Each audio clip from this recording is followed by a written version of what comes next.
Please subscribe to our YouTube channel for more videos. Up next in part 2 of episode 2, we make our way back through Upington up to the Kgalagadi for 4 days in search of the elusive big cats. We enter Namibia and travel to the enchanting Quivertree Forest and Mesosaurus Fossil Park and 4x4 trail before heading back into South Africa. Much adventure lies ahead. In overlanding, as we know, some days are just transit days, getting you from one location to another with not much worth stopping for in between. The 365-kilometer trip from Augrabies via Upington to the Kgalagadi Transfrontier Park is all tarred roads. We did stop in Upington for supplies for the next week of self-catering. It's always best to shop in major towns rather than in the national parks, where sometimes they have a limited stock and only frozen meats. Of course, having our 45-litre fridge with us is a huge bonus.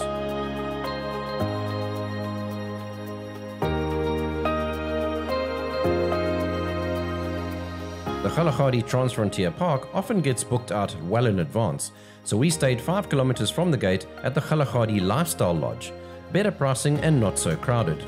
Kgalagadi Lodge definitely has better camping facilities than the national park, and each with their own ablutions.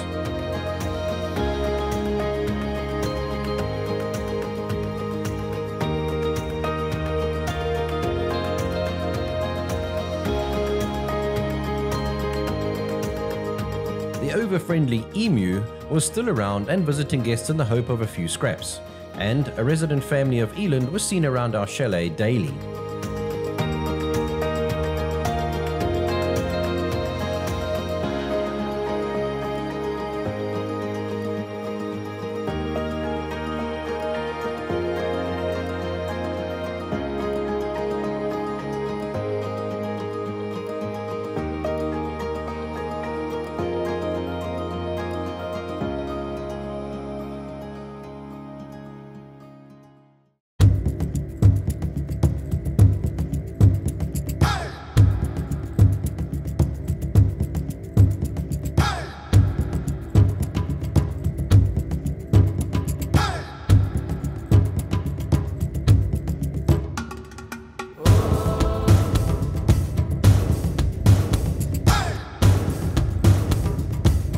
Kgalagadi Transfrontier Park is 38,000 square kilometers. More than 70% of the park falls within Botswana. It was established as the Kalahari Gemsbok National Park in 1948. In May 2000, it was officially renamed the Kgalagadi Transfrontier Park. There are no official boundaries between Botswana and South Africa in the park, allowing for the free movement of animals. There are 2 main access gravel roads in the park. One on the Nossob side, indicated in blue, running 290 kilometers from Quivertree along the Nossob dry riverbed bordering on Botswana, and the second on the Alb riverbed, indicated in green, running 117 kilometers from Quivertree, eventually crossing into Namibia at Matamata. There are 2 main link roads joining the Nossob and the Alb, shown in red. The larger part of the Transfrontier Park, particularly on the Botswana side, is accessible by thick red sand tracks. 4x4 is recommended. On our first full day in the park, we chose to do a 122-kilometer anti-clockwise loop heading up the Nossob side and using the link road across to the Alb River Road, returning to the Quivertree gate.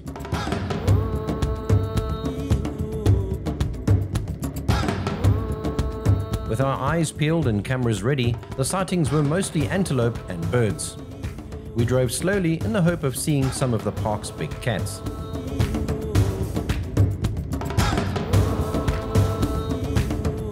There are many dedicated picnic spots with toilets in the park, and you are allowed out of your vehicle at your own risk, of course.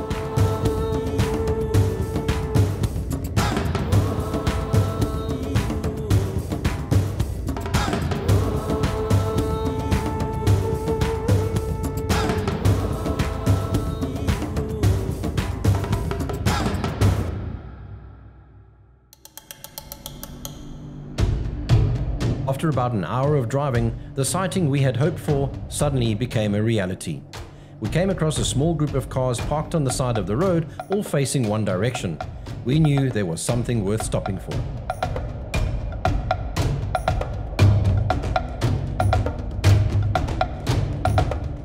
This leopard was about 150 meters away.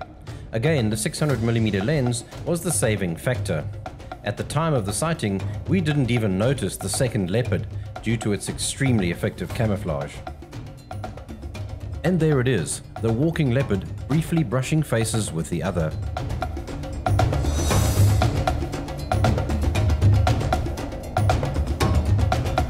Our quest to find and film the big cats of the Kgalagadi was finally rewarded.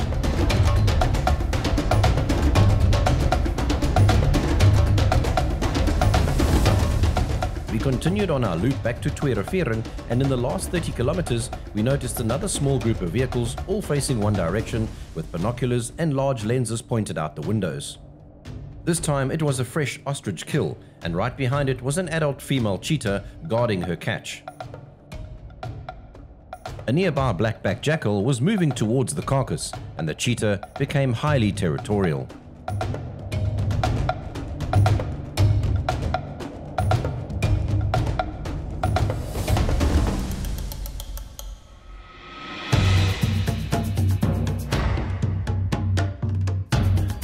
Gorgeous morning, absolutely wonderful morning here in the Kalahari at Kgalagadi Lodge, just outside the Transfrontier Park.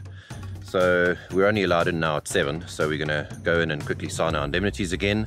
And this morning we'll just do a shorter loop, and we're going to include the Leeudril 4x4 trail as well, which is about 13 kilometers long and is pretty much red sand dunes right the way across, joining the Nossob road across to the Augrabies road. So it joins the two riverbeds, and it is 4x4 only because it's extremely thick red sand, and you can only do it from the Nossob side to the Augrabies side. Like dead flay and Sosis flay, we ran them at 0.4 of a bar, and that was just absolutely fine. It just ate up the sand. We didn't even need low range. So I have heard that there are various inclines and declines on the dunes on the Leeudril trail, so it's all about momentum, it's all about selecting the right gear. The rest, we just hope we don't get stuck, but I doubt it.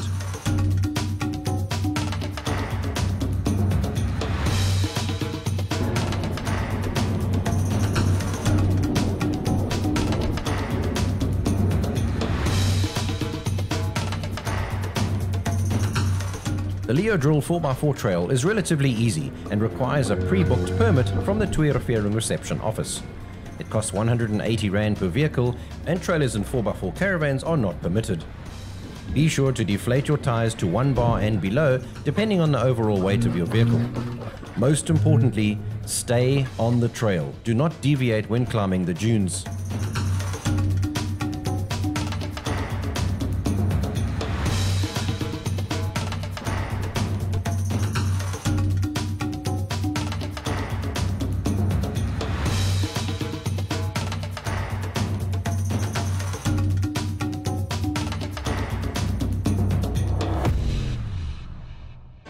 Good morning from the Kalahari. Today we've got to change our plans a little bit because I forgot you need to have 2 nights booked in the Kgalagadi Transfrontier Park to be able to cross through the Matamata border post. It completely slipped my mind when I was doing the route planning, and although we're staying at Kgalagadi Lodge, which is just outside the reserve, they still don't allow you to go right through that border post unless you've booked 2 nights. Now I remember this from last time we were here in March. So what we've got to do today is we've got to backtrack a little bit down to Bokspuits, and we've got to go through Rietfontein border post into Namibia, and then we've got to go right up through Addo and up to Quivertree Forest like that. So we'll take the gravel. It's about 3.5 hours. It's more or less the same distance as it was to go through Matamata, but we're having to just change a few things around in terms of our planning, and it didn't make sense for us to go from Rietfontein right the way up back to the Matamata border and stay at the Kalahari farm store where we had intended to, because that's literally 10 k's after the border, and then have to turn around and come right the way back down to Keetmanshoop.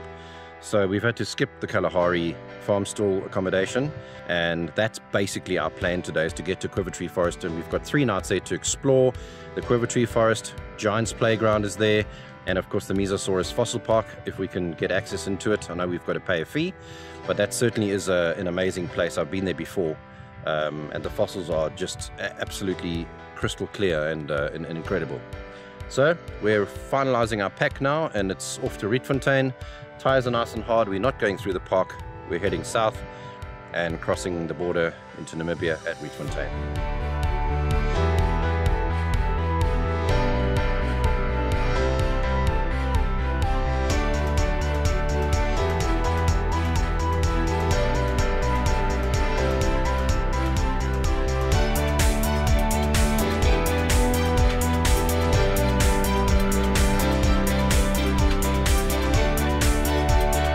Border crossings into Namibia are, for the most part, seamless.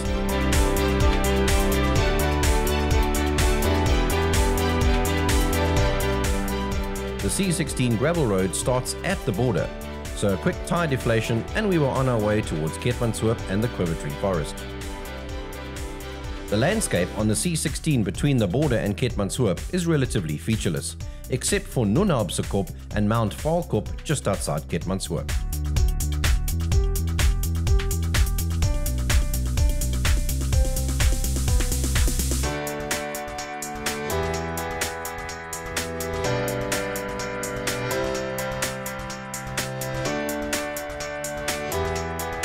The accommodation at the Quivertree Forest Rest Camp is fully self-catering, so we made a stop in Keetmanshoop for supplies and Namibian SIM cards. The rules have changed somewhat regarding the purchase of MTC SIM cards. They now need to be registered and activated in an official MTC store. The queues were very long and this process took close to 2 hours.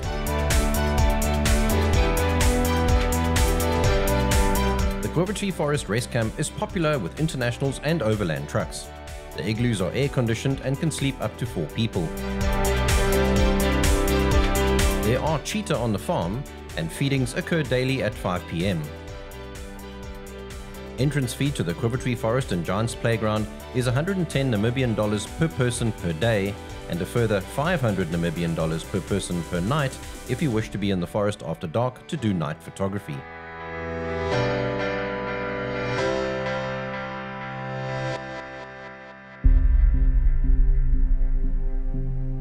Arriving at the Quivertree Forest before sunrise has its rewards.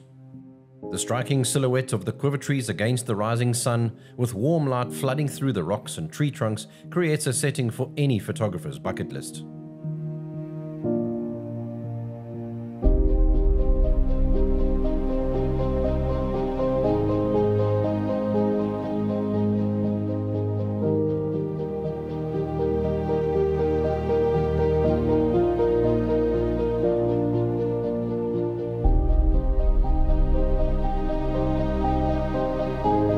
Situated 26 kilometers east from Quivertree Forest Rest Camp on the C17 gravel road is the Mesosaurus Fossil Park and Quivertree 4x4 Trail. Entrance fee is 160 Namibian dollars per person, and fossil tours run each day at 9:30 a.m. and 4:30 p.m, guided by Giel Steenkamp, the farm owner.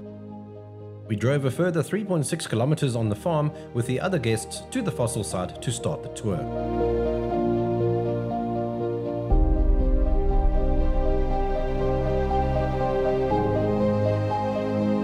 Giel Steenkamp took us around to the various sites and explained each fossil.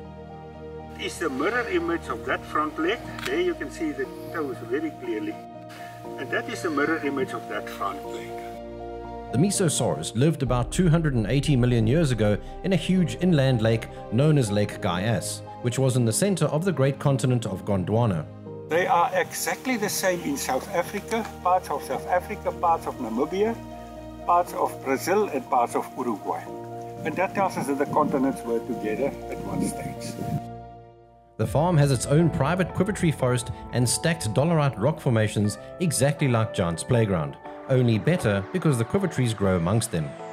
After the tour, we were free to explore the area and even fly the drone. After which we made our way back across the C17 to the Quivertree Forest 4x4 Trail.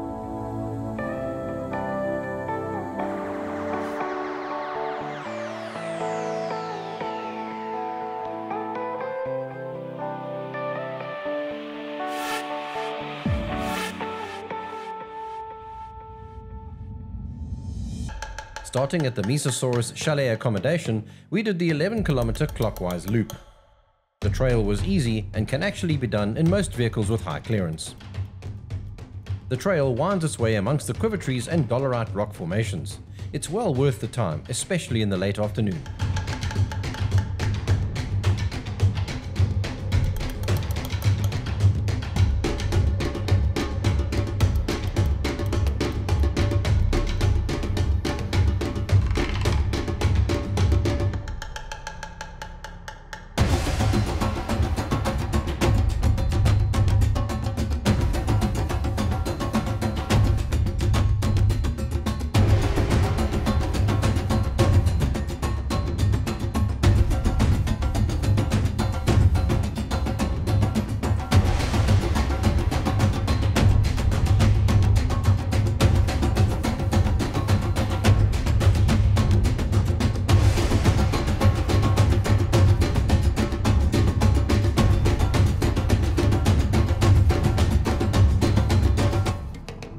We rushed back to the Quivertree Forest rest camp to catch the final hours of sunset.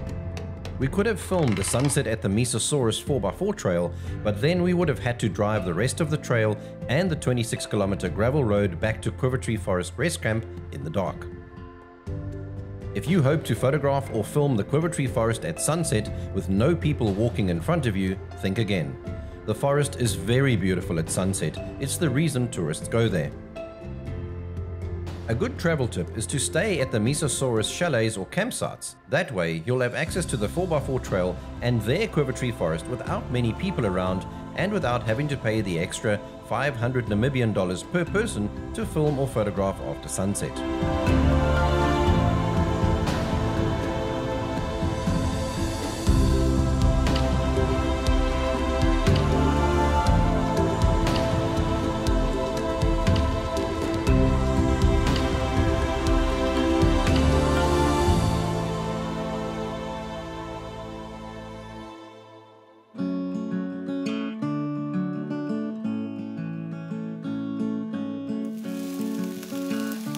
It's always sad to leave Namibia, but we have to start making our way south. The next 3 days will be transit days, and our first stop is in Karasburg for the final evening in the country. After Karasburg, we'll cross the border at Onseepkans and overnight in Pofadder. Then travel the back gravel and sand roads of the far northern Namaqualand to Concordia and Springbok.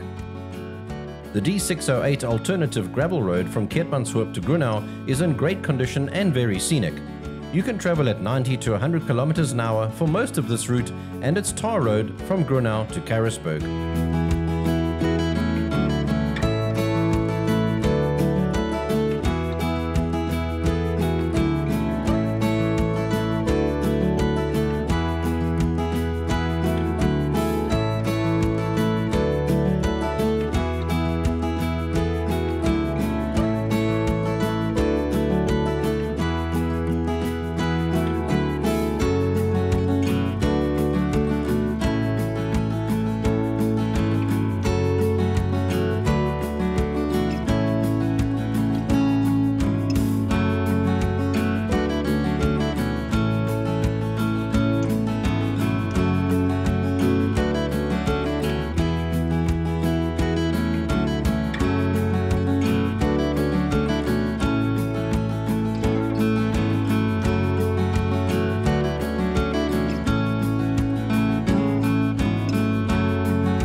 Back inside the borders of South Africa now.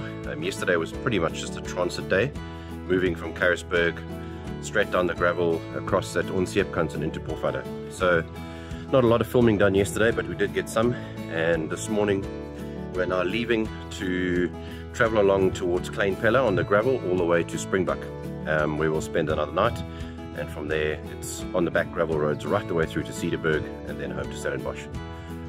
The weather's changing quite a lot since we've got back in SA. We had massive storms last night, but the roads we're going on today are pretty sandy, so I'm not expecting any kind of carnage on the roads.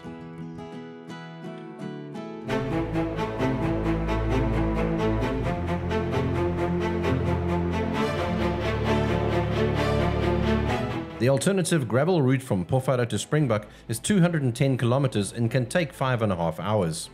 It's mostly good conditioned gravel and light sand roads, but can easily be done in a normal car.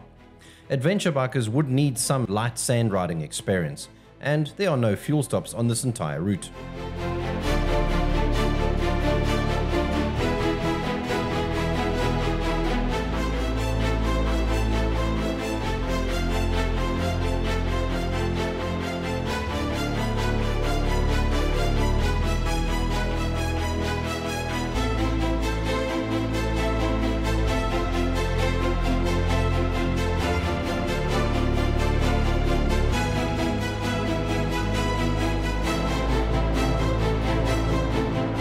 We could see the bad weather ahead towards Springbok, and it wasn't long before it hit us. The rain continued throughout the afternoon, and as we settled into our accommodation, there was no sign of relief. With reports of extreme rain in the Cederberg, it was not going to be worth risking the highly slippery roads and flooded rivers. Most of the access points into the Cederberg were cut off due to high water levels. So we packed up the next morning and drove the entire 550 kilometers on the N7 back to Stellenbosch in the pouring rain.